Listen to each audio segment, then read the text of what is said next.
दोस्तों, आप सब कैसे हो? मेरे चैनल पर आपका स्वागत है। फिर से एक रस भरी कहानी में आज की कहानी बहुत ही खतरनाक है, जो कहानी सुनते ही शरीर का हर पार्ट खड़ा होने लगेगा। इस कहानी में बहुत मज़ा आने वाला है, अंत तक ज़रूर सुनिए। मैंने अपनी अलमारी से वह गुलाबी वाली खुशबू की शीशी निकाली जो कभी कभार मेरे पति इस्तेमाल करते थे। मेरे पति का नाम अरुण था। मेरे पति जब यह खुशबू लगाते थे, रात में मेरी रूह कांप जाती थी। उनका स्पर्श इतना कोमल था कि मैं सारी रात उनके सपनों में खो जाती थी। एक दिन क्या हुआ, मैं किचन में चली गई। मैंने इलायची वाला चाय बनाया और उसमें एक खास चीज़ मिला दी ताकि अरुण को थोड़ी ज़्यादा ऊर्जा मिल सके। ऐसा करते करते रात के 11 बजे बज चुके थे। फिर मैंने जल्दी से चाय का कप उठाया और अरुण के बेडरूम में चली गई। लेकिन सच है, अरुण तो दूर शहर में ड्यूटी पर थे। तो मैंने सोचा कि अब तो अंकित ही है जो मेरा इंतज़ार कर रहा होगा। अंकित बड़े बेसब्री से मेरा इंतज़ार कर रहे थे। जैसे ही मैं अंदर आई, अंकित उठकर खड़े हो गए और मुझे घूरने लगे। जब वह कुछ नहीं बोले तो मैंने ही पूछ लिया, ऐसे क्या देख रहे हो? बोलो ना, मैं कैसी लग रही हूँ आज? अंकित ने हकलाते हुए कहा, आज तो मन कर रहा है कि आपको अभी अपनी बाहों में ले लूँ। मैंने हंसते हुए उसे चाय का कप थमा दिया और कहा, मुझे बाहों में लेने की ज़रूरत नहीं है, बस तुम ये पी लो। अंकित ने झट से कप लिया और घूंट घूंट में चाय खत्म कर दिया। चाय पीते ही कुछ ही मिनट बाद उसने मेरी कलाई पकड़ ली और अपनी तरफ धीरे से खींच लिया। उसके बाद अपनी वो नज़रें मेरी आंखों पर जमा दी। बाप रे, क्या क्या बताइए दोस्तों, अंकित ने कैसे कैसे मेरी सारी भावनाओं को हिला दिया। अगर आपको भी पूरी डिटेल जाननी है तो पहले कहानी को लाइक करें। प्लीज़ लाइक कर दो ना, प्लीज़ सब्सक्राइब भी। तो चलिए आपको जल्दी से शुरू से कहानी सुनाती हूँ। मेरा नाम शालिनी है। मेरी उम्र 30 साल है, लेकिन मैं अभी भी बिल्कुल जवान लगती हूँ। किसी भी लड़के को एक नज़र में अपनी ओर खींच लूँ, दिल तो हमेशा 20 का ही रहता है। जब मैं साड़ी पहनती हूँ तो जैसे सब कुछ आकर्षक लगता है। मेरी चमकती त्वचा पर जब रोशनी पड़ती है तो लगता है मानो मैं कोई परी हूँ। अब बात करते हैं मेरे 26 साल के देवर की, जो अब मेरा हो चुका है। उसकी मासूमियत और जोश ने मेरे अंदर ज्वाला जगा दी है। जब वह मेरी तरफ देखता है तो उसकी आंखों में वह चाहत साफ झलकती है, जैसे वह किसी मीठे सपने को जी रहा हो। कभी वह मुझसे कहता है, भाभी आज आप तो दिल चुराने वाली लग रही हो। इसीलिए मेरे पति कभी कभी काम से जल्दी आकर मुझे चुपके से गले लगा लेते हैं। हम शहर में रहते हैं क्योंकि मेरे पति सरकारी जॉब करते हैं। मेरी 4 साल की एक बेटी भी है, इसलिए मेरी काया भी अब और आकर्षक हो गई है। पति को अपना कर्तव्य समझकर रोज उनकी देखभाल करती थी।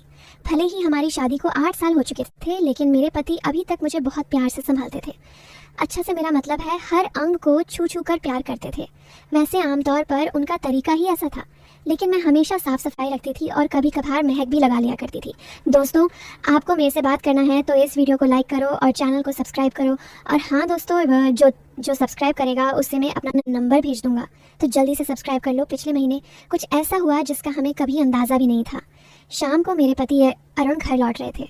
उनके ऑफिस के किसी सहयोगी की बैठक थी, इसीलिए सब ने उन्हें बहुत व्यस्त रखा था और वह कार से घर आ रहे थे। आते वक्त उनकी कार का ब्रेक फेल हो गया। इस हादसे में उनकी पीठ में चोट लग गई और डॉक्टर ने कहा कि ठीक होने में कम से कम 7 से 8 महीने लगेंगे। यह सुनकर मेरा दिल टूट गया। अरुण का दर्द भले ही शारीरिक था, लेकिन मेरे मन में एक गहरी बेचैनी भर आई। जब मैंने उन्हें अस्पताल में देखा, उनकी आंखों में पीड़ा साफ दिख रही थी, तो मैंने तुरंत उनके पास जाकर उनका हाथ थाम लिया। इसी वजह से मेरी ननद और मेरा देवर उन्हें देखभाल के लिए आए थे। मेरे ससुर जी और सास तो वापस चले गए, लेकिन अरुण ने देवर जी को यहाँ रुकने को कहा क्योंकि वह ठीक से चल भी नहीं पा रहे थे। मुझे ही बाजार से सामान लाना और बाहर के काम करने पड़ते थे। मैं मान गई और बहुत खुश हो गए देवर जी। मेरे कद तक ही आते थे, बॉडी भी मजबूत थी और रंग भी साफ था। वह ज़्यादा शरारती किस्म का लड़का नहीं लग रहा था और मैं भी खुश थी कि कोई तो आया जो मेरी मदद कर सके। आज वह मुझसे थोड़ा थोड़ा संकोच कर रहा था क्योंकि वह शादी के बाद पहली बार मेरे साथ इतने पास था। रात को जब मैं अरुण को दवा दे रही थी तब मेरा देवर भी हमारे पास बैठा था और फिर अपने कमरे में जाकर समय पर सो गया था। अरुण के चेहरे पर थोड़ी राहत की लकीर थी, लेकिन वह अभी भी दर्द में था। तभी मेरी सारी भावनाएं बाहर निकल आईं। मैंने अरुण के पास बैठकर कहा, वो अभी क्या दिन थे जब आप रोज़ मुझे छूते और अपनी गर्माहट से भर देते थे। अरुण यह सुनकर हल्के से हंसने लगे। क्या हो गया मेरी जान, आज तो पूरी रोमांचित लग रही हो। मैंने कहा, नहीं जी, आपको तो मजाक सूझ रहा है और इधर मेरी हालत ख़राब है। सच बताऊं तो इसने मेरा बुरा हाल कर रखा है। मेरे पति बोले, मैं तुम्हारा दर्द समझता हूँ शालिनी, मेरा भी बहुत मन करता है, लेकिन क्या करूँ, मैं तो ठीक से हिल भी नहीं सकता। बस थोड़े दिन और सब्र कर लो, फिर देखना मैं इस तुम्हारे फूल का क्या हाल करता हूँ। तभी मैंने कहा, थोड़े दिन नहीं, पूरे 8 महीने बाकी हैं ठीक होने में और मेरा तो 1 महीने में ही यह हाल हो गया। पता नहीं आगे के दिन कैसे बीतेंगे।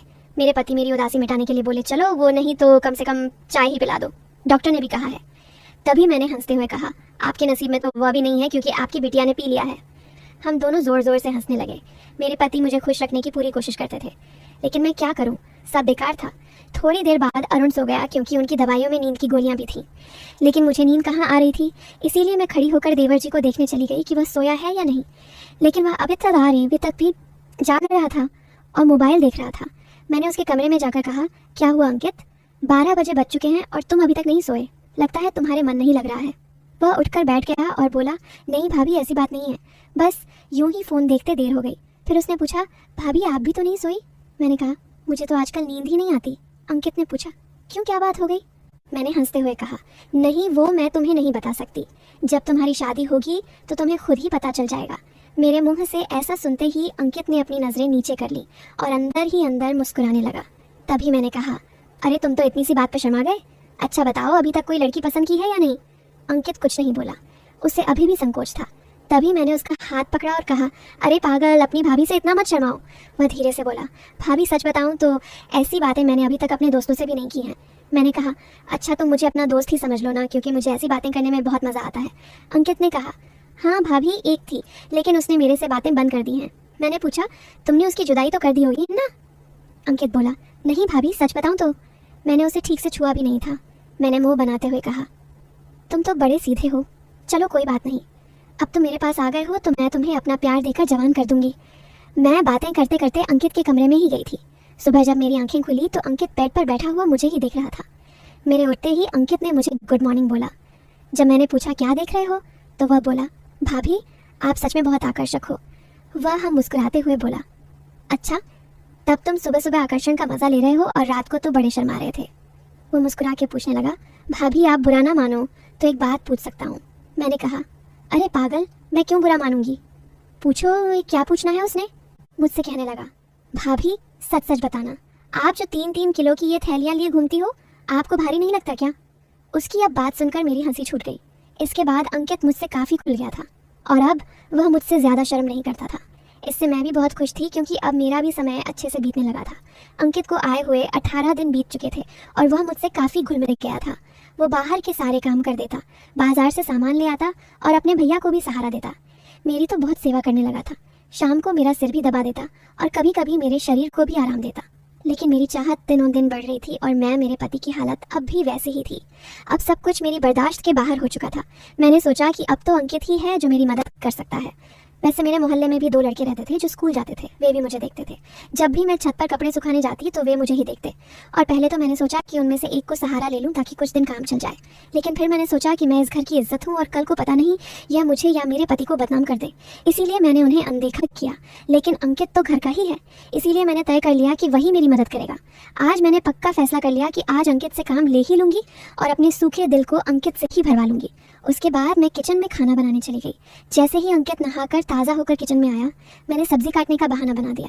मैं किचन में ही साड़ी का पल्लू नीचे करके काम कर रही थी। मेरी बेटी अब भी दादी के घर गई हुई थी क्योंकि घर में उसे देखने वाला कोई नहीं था, इसलिए अब बाकी का काम खुद करना पड़ता था और घर में मेरे पति और अंकित के अलावा कोई नहीं था, तो मुझे डर भी नहीं था। जैसे ही अंकित अंदर आया, वह मुझे देखकर एकदम हैरान हो गया और कहने लगा, सॉरी भाभी, मुझे माफ़ कर दो। मैंने देखा नहीं और बाहर जाने लगा। तभी मैंने उसे रोक लिया। अरे अंकित क्या हुआ, कोई बात नहीं, अंदर आ जाओ। अंकित बोला, भाभी ऐसे मैं अंदर कैसे आऊँ? मैं कहा, ऐसे वैसे मत करो और जल्दी से आकर मेरी मदद करो। अंकित का मन भी कर रहा था, लेकिन मैं उसकी भाभी थी, इसीलिए वह थोड़ा हिचक रहा था। फिर अब मैंने उसे कहा। धीरे धीरे अंकित किचन में आ गया और पास आकर खड़ा हो गया। वह मुझे देखता ही रह गया। तभी मैंने कहा, ऐसे क्या घूर रहे हो, क्या तुमने आज तक नहीं देखा? वह बोला, माँ कसम भाभी, मैं आपको बता नहीं सकता कि मुझे कैसा लग रहा है, बहुत ही अद्भुत है भाभी। मैंने कहा, तारीफें करना छोड़ो और यहाँ मेरी मदद करो। तभी अंकित बोला, भाभी मुझे नहीं पता कैसे करना है। तो मैंने कहा, अरे बेवकूफ़, इसमें कुछ नहीं करना, ये लो पकड़ो और बस धीरे धीरे सहलाओ। थोड़ी देर बाद जब अंगरा के हाथ नरम होने लगे तो मैंने सोचा कि अब मेरा आगे झुककर सही से काम करने का समय है। मैं आगे झुकी और अंकित ने पीछे से मेरी मदद करने लगा। लेकिन कुछ देर में ही अंकित का मन शांत हो गया तो देखा कि अंकित का काम तो पहले ही पूरा है। उसे देखकर अब मेरा मन बहुत उदास हुआ, लेकिन फिर भी मेरी हंसी निकल ही पड़ी। मैंने नाराज़गी से अंकित को हल्का धक्का मारते हुए कहा, यह क्या किया बेवकूफ़, तुमने तो शुरू होने से पहले ही पूरा कर दिया।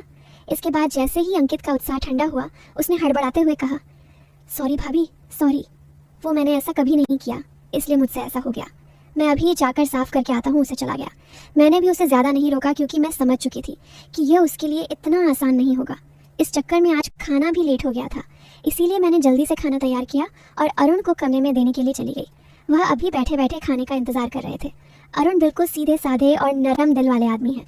वह मेरी बहुत चिंता करते हैं। जब मैं उनके लिए खाना लेकर गई तो पूरा पसीने से तर हुई थी।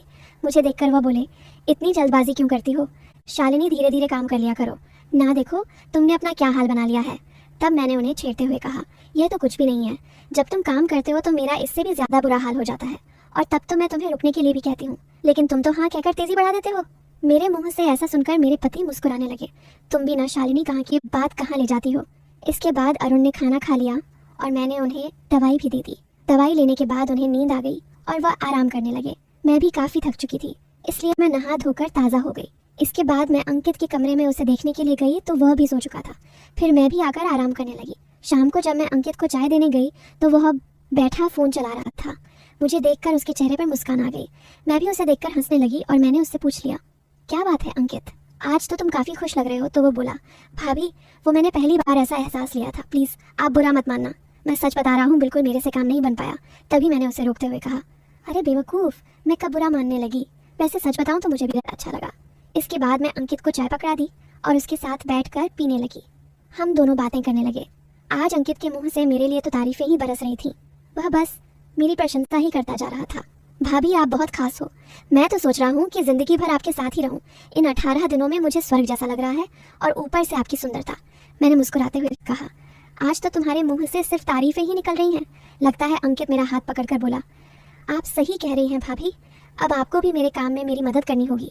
अब तो आपको मेरी बात माननी ही होगी। प्लीज़ भाभी मना मत करना, बस एक बार के लिए मेरी हमसफ़र बन जाओ। इसके बाद आप जो भी कहेंगी मैं करूँगा। जब अंकित सब कह रहा था तो उसका चेहरा लाल हो गया था और मेरी हंसी फूट पड़ी थी। मैंने उसके सर पर हाथ फेरते हुए कहा, अरे पगले इतना गंभीर क्यों हो रहे हो, बताओ मैंने तुम्हें कभी किसी चीज़ के लिए मना किया है। वैसे भी अब तुम्हारे भैया तो वैसा भी मेरे काम में मेरी मदद नहीं कर पाते हैं, और तुम इतना शर्माओ मत। अगर इतना शर्माओगे तो कैसे चलेगा। चलेगा। इतना कहने के बाद मैं बोली, आगे से अब तुम्हारे साथ ही सोऊंगी, बस तुम मेरा ख्याल अच्छे से रखना। दोस्तों, कैसी लगी आपको रसभरी कहानी? अगर अच्छी लगी हो तो कमेंट में ज़रूर बताएं, और साथ ही साथ इस चैनल को भी सब्सक्राइब कर दें ताकि मैं इससे भी और ज़बरदस्त कहानियाँ आपके साथ शेयर कर सकूं। और प्लीज़ लाइक करना नहीं भूलना। आप सब जानो। धन्यवाद। वेट करें इसके आगे वाले पार्ट।